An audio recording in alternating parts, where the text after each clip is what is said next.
আসসালামু আলাইকুম প্রিয় দর্শক, কেমন আছেন সবাই? আশা করি সবাই অসম্ভব ভালো আছেন। আলহামদুলিল্লাহ, আমি অনেক ভালো আছি।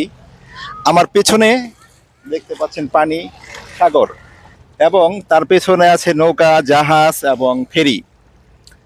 তো এই সুন্দর পরিবেশ যদি আপনি দেখতে চান তাহলে চলে আসেন মেরিনা সাউথ পিয়ার। আর এখানে যদি আপনি আসতে চান তাহলে আপনার ফলো করতে হবে red colour line, Marina South Pier MRT. এই এমআরটি লাইন ফলো করে মাত্র 1 মিনিটের রাস্তা, আপনি 1 মিনিটে চলে আসতে পারবেন এই সুন্দর জায়গাটি দেখার জন্য। এখানে নর্মালি শনিবারে অনেক সিঙ্গাপুরিয়ানরা আসে বেড়ানোর জন্য। তো আমরাও সময় পেয়েছিলাম শনিবারে, তো আমরাও চলে এসেছি ঘোরার জন্য, দেখার জন্য এই সুন্দর পরিবেশ। তো আপনি চলে আসেন, সবাইকে অসংখ্য ধন্যবাদ, ভালো থাকবেন সবাই, আল্লাহ হাফেজ।